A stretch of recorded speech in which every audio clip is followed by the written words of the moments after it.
Good morning. I hope you are well.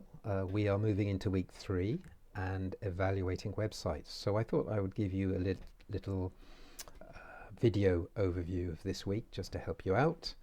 And of course, we'll be seeing you in the webinars. So here it is, week 3, evaluating websites under weekly materials. You'll see there are 13 activities, which on the face of it looks like quite a lot. But if you work through them, you'll find that they all build on each other and that they are all very closely related to coursework 1. Okay, so here's, let's go through them one by one. Here's the first page, which sets out the learning goals. Okay, so there are 3 main learning goals thematically. So the first one is to understand and evaluate navigational aspects of website design. So we're talking about how visitors to websites find their way around the website and the way the information is ordered, okay, and how that can be best achieved. The second learning outcome is around the audience itself and thinking about who your audience is and constructing fictional personas to help you design the website. The third learning goal is around the use of language and how to use language effectively in order to persuade and build trust amongst the visitors and ultimately to convert them into customers. Okay, and then obviously during the webinars we'll be going into the coursework 1 website evaluation piece itself as well. Okay, so let's look at activity 2. That's the Monday webinar. So that's where we'll be explaining the coursework piece. Then after the webinar, you'll see we're starting with the first theme, which is around website organization. And you have a discussion forum straight away. So it's asking you to really just sort of talk about a website that you enjoy using or you find frustrating and why you find that frustrating. So just to show you an example that I've done already, I've posted one just to get things going. I'm speaking about Amazon, which I hate using, and I've spoken about the BBC, which is a website that I do enjoy using. And as you can see, I've used screenshots to help explain my points, and you'll see that here there is a link to a video to show you how to upload screenshots. There's also a link here to show you how to upload a URL link to the discussion forum. Okay, but the first link is where you actually respond to the discussion post. Okay, then let's move on to activity 4. This is a piece of reading. We're still sticking with the theme about organizing website content. 2 really short pieces of reading. The first one is only a page. The second one is slightly longer, 3 or 4 pages. And you can find that by clicking on this link or going to reading resources. Just a note on that, if someone else has got the book out, it's quite you won't be able to access it immediately. So once you finish with the ebook, if you could remember to close that down, so it will make space for the next person. But you should be able to access the book within 2 hours. Okay, once you've done the reading, we would like you to consolidate that reading. So I have created a Padlet here that just takes the key points or the key terms from that reading, and I'm going to ask you just to expand on each of these points very, very briefly. Make sure you paraphrase. I don't want just cut and pasting, please. And then you can move this around the canvas. So you may want to reorganize this so that the things are slightly more sort of thematically linked. I mean, they're all to do with navigational design anyway, but you will also perhaps want to connect the posts to each other. So right click on a post and just click connect. It gives you an arrow. If you make a mistake, don't worry. You can disconnect from a post by right-clicking again and then taking it out. Okay, so don't forget you can move these around. So that's about consolidating on your reading. But then we want you to do something with that. So in activity 6, I'm giving you a specific website.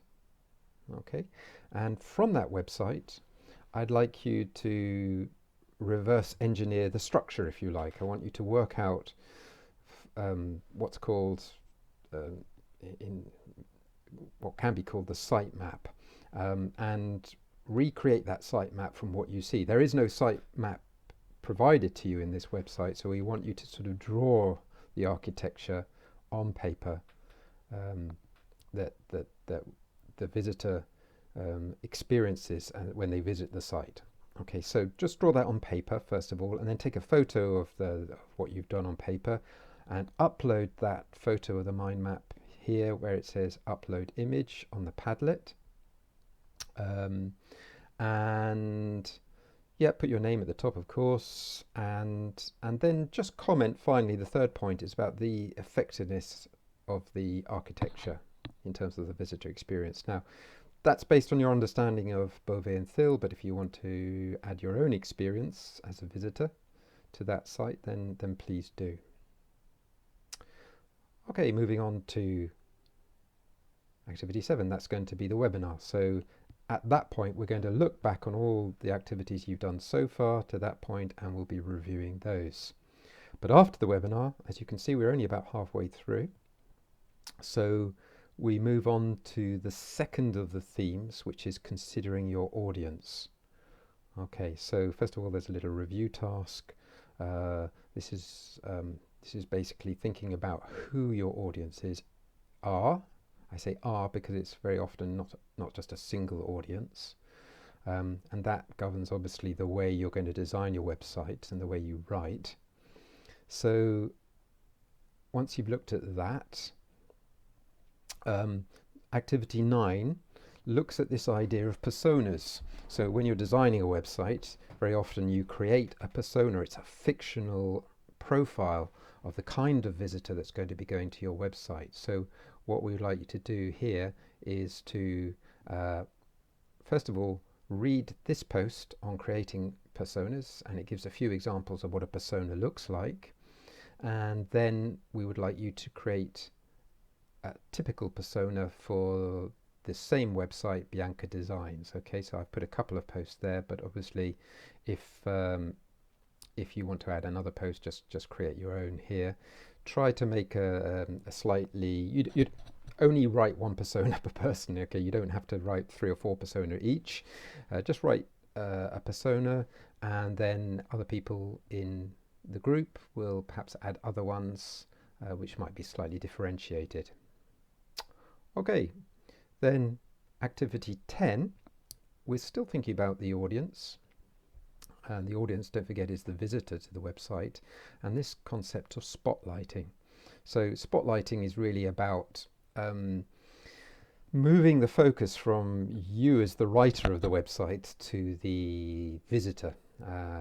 It's expressed by Beauvais and Thill as you attitude. Okay, so this is a great little video that explains what spotlighting is, and it gives you a really nice worked example of how this author from a consultancy point of view, took a website and moved it from me attitude to you attitude. So that's a really good little video. I can really recommend that. So we're still on the theme of how language is used. No, I beg your pardon, we've moved on. So activity 10 was thinking about the audience. Activity 11 is moving on to the final theme, which is the use of language. Okay, so a little introduction around that and the purpose of language in website design. In other words, what is it designed to do? So clearly it's to build trust and persuade and lead to action, but there are other aspects to it around the fact that it should be simple and intuitive and clear. So that's a little overview of the purpose of language. And then there's another little discussion forum. So here choose any website you like, and just post in the discussion how you feel language is used effectively or not so effectively in relation to these aspects. Okay, and like the first discussion forum, please support your ideas with screenshot images, and don't forget there's a demo video in the first discussion forum showing you how to do that. And then lastly, thinking about language still, okay, here's the Padlet. What we would like you to do is just to expand that graphic. Okay, it's the same graphic that you've just seen, and it's a mind map, and we want you to pop some ideas on there. And in order to do that, I've given you 3 short resources. They're very rich in ideas. So the first idea is around tips for copywriting. The second idea is about something called calls to action, and the third is around building trust. So read those and then expand on this mind map. And I've done a couple of examples for you. Here's a little entry here in blue around what source 1 says in terms of concise headings. Okay, so I've linked that to succinct here. But and here's another one up here. So in source 2, it talks about Netflix, for example, and the cancel anytime on Netflix heading, which reassures Netflix and builds trust. Okay, so what you're doing is expanding this map, and of course you can drag these out, and you'll have to drag these out as you all start adding ideas. And don't forget to connect the ideas. Use connect to a post. Okay, and generally, if you can make the arrows go outwards, that would be helpful as well. So that is it. So before next Sunday, those are the things you need to do. They relate to coursework 1, which will be explaining in the webinars, but feel free before then, if you like, to have a look at coursework 1. Go through what you're required to do. You'll find it follows very, very closely the activities. So if you complete those activities, it sets you up really well for the assessment. Okay, that's it. Have a good day.